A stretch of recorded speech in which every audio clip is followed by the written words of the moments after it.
যাদেরকে আল্লাহ সৃষ্টির সেরা বলেছেন, কাদেরকে?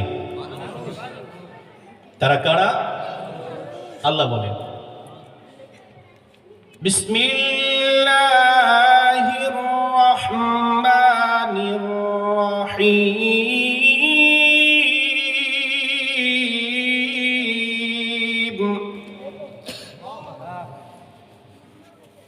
লাকাদ খালাকনাল ইনসানা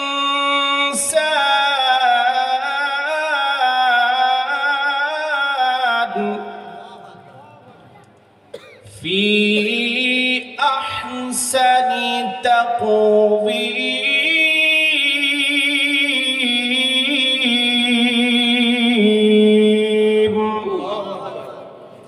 কে বলেছেন? আল্লাহ নিজে বলছেন,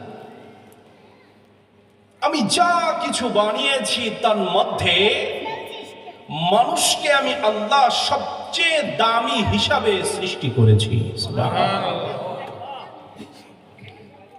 আমরাই মানুষ, হই পুরুষ না হয় মহিলা। বাসা নেই, তোমরা একটু কথা বলো না, সামনে কথা বলা যাবে না, বলবো না। কথা বললে কিন্তু ধমক দেবে না, খেয়াল করে। হই পুরুষ না হয় মহিলা, জ্ঞানী হোক অধিক পরিমাণ অথবা জ্ঞান স্বল্পতা হোক, কৃষি হোক, কৃষক হোক আর চাকরিজীবী, বড়লোক হোক আর ছোট লোক হোক, প্রত্যেকটা মানুষের দিলের এক তামান্না, দিলের এক চাওয়া, আমি কেমন করে আমার আল্লাহর প্রিয় হয়ে যায়। বলুন তো, এর বাইরে কারো মাকসাদ আছে? আমরা যারা বসা আছি আমাদের আছে? আমার মাকসাদ আমি কি করে আমার আল্লাহর প্রিয় হয়ে যেতে পারি। আপনার মাকসাদ আপনি কি করে আল্লাহর প্রিয় হয়ে যেতে পারেন। পর্দার আড়ালে যে সকল মা ও বোনেরা বসে আছেন, তিনাদেরও এক মাকসাদ, আমি যেন আমার আল্লাহর প্রিয় হয়ে বিদায় নিতে পারি। এই প্রিয় হওয়ার যতগুলা মাধ্যম আল্লাহ আমাদেরকে দান করেছেন,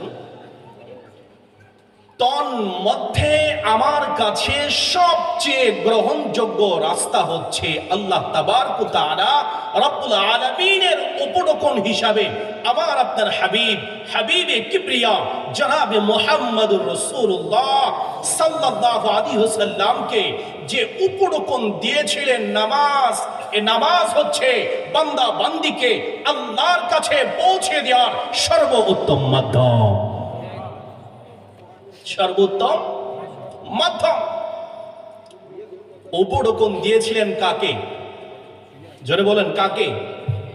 হাবিবে কিবরিয়া জনাবে মুহাম্মদুর রাসূলুল্লাহ সাল্লাল্লাহু আলাইহি ওয়াসাল্লামকে। উপঢৌকন কিভাবে দিয়েছিল আলোচনার আগেই আপনাদেরকে রাসূলের এই কথা বলার জন্য আমার দিলের মধ্যে জাগ্রত হচ্ছে। আগেটা বলবো, দুই চারজন বললেন, বাকিরা মনে হয় শুনবেন। ভালো করে শুনেন, দিলের মধ্যে গেঁথে নিয়েন। আদম আলাইহিস সালাতু ওয়াস সালাম থেকে নিয়ে শুরু করে মুহাম্মদুর রাসূলুল্লাহ সাল্লাল্লাহু আলাইহি ওয়াসাল্লামের আগ পর্যন্ত, আমি সংখ্যা বলতে যাব না, যত নবী ও পয়গম্বর আল্লাহ পৃথিবীতে পাঠিয়েছেন, কোন নবী ও পয়গম্বর আমার রাসূল ব্যতীত আল্লাহর সঙ্গে সরাসরি দেখা করতে পারেন নাই। সুবহানাল্লাহ বলবেন না? আর জোরে বলুন না সুবহানাল্লাহ। আমরা কোন নবীর উম্মত? কোন নবী পারেন নাই।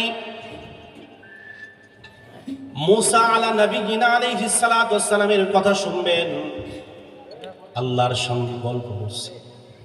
তুর পাহাড়ে গিয়ে আল্লাহ তাবারক ওয়া তাআলা রব্বুল আলামিনের সাথে গল্প করে বড় মজা নিয়ে তিনি বলতেন, এ আমাকে চিনো, আমি কোন নবী? আমি আমার রব তাবারক ওয়া তাআলা রব্বুল আলামিনের সাথে গল্প করি, সুবহানাল্লাহ। এই নবী পর্যন্ত আল্লাহ তাবারক ওয়া তাআলা রব্বুল আলামিনের সাথে সরাসরি দেখা করতে পারেন নাই, কেবলমাত্র একমাত্র আল্লাহর সঙ্গে সরাসরি সাক্ষাৎ করেছেন আমার আপনার রাসূল মুহাম্মাদুর রাসূলুল্লাহ সাল্লাল্লাহু আলাইহি ওয়াসাল্লাম। আল্লাহু আকবার। আমরা সেই নবীর উম্মত। বিস্তারিত বলতে যাব না, শুধু আমার বোঝানোর যে পয়েন্ট ওই কথাটাই উল্লেখ করব। দোস্ত আহবাব, দিলের কান দিয়ে শ্রবণ করবেন। হাবিবে কিবরিয়া জনাবে মুহাম্মদ রাসূলুল্লাহ সাল্লাল্লাহু আলাইহি ওয়াসাল্লাম আল্লাহ তাবারক ওয়া তাআলার বাড়ি রওনা করেছেন। আপনারা জানেন পথের মধ্যে অনেক অনেক ইতিহাস আপনারা নিজেরা পড়েছেন, শুনেছেন। সর্বশেষ বড়ই গাছের কিনারায় যখন গেলেন, এ দোস্ত আমার দিকে লক্ষ্য করেন, নাইলে বুঝবেন না কথা। কোন বড়ই গাছ? যেই বড়ই গাছের মধ্যে মাহমুদের নাম লেখা আছে, আব্দুল জব্বারের নাম লেখা আছে, আবু তালহাবের নাম লেখা আছে, আপনাদের সবার নাম লেখা আছে, কিয়ামত পর্যন্ত আনেওয়ালা উম্মত সমস্ত উম্মতের নাম আল্লাহ তাবারক ওয়া তাআলা ওই বড়ই গাছের পাতার মধ্যে লিপিবদ্ধ করেছে। মানুষ যখন মৃত্যুবরণ করবে 40 দিন আগে তার ওই বড়ই গাছের পাতাটা ঝরে যায়। পুরা আসমানের মধ্যে আলোচনা হতে থাকে। এই ফেরেশতারা শুনে ওই যে অমুক গ্রামের বাসিন্দার ওই পাতা ঝরে পড়ে গেছে 40 দিন পর, সে বিদায় হয়ে চলে আসবে ওই গাছের গোড়া। বিস্তারিত বলতে গেলে লম্বা হয়ে যাবে। ওই বড়ই গাছের কাছে যাইয়া জিবরিল আমিন বলে, ও হাবিবে কিবরিয়া, আপনার বাসভবন থেকে এ পর্যন্ত আমি আপনাকে নিয়ে এসেছি।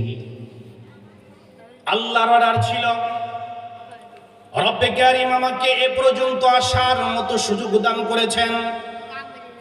এর যে এক কদম সামনে অগ্রসর হওয়ার মতো আমার কোনো সুযোগ নাই। এবার আপনাকে একাকী যেতে হবে। আল্লাহু আকবার, আল্লাহু আকবার। হাবিবে কিবরিয়াকে গাইডলাইন দেওয়ার জন্য জিবরিল আমিন বলতেছিলেন, এভাবে এভাবে যায়েন। হাবিবে কিবরিয়া মুস্কি হাসি দিয়া বলে, ও জিবরিল আমিন, না না, তোমার গাইডলাইন দিতে হবে না। যেইখানে তোমার সফর শেষ হয়েছে, আমার সফর কেবলমাত্র সেখান থেকে শুরু হয়েছে। তুমি যে পর্যন্ত আসার মতো হিম্মত তোমার আছে, ওই পরিমাণে ইলম আল্লাহ তোমাকে দিয়েছে। ওর এই পাশে আসার মতো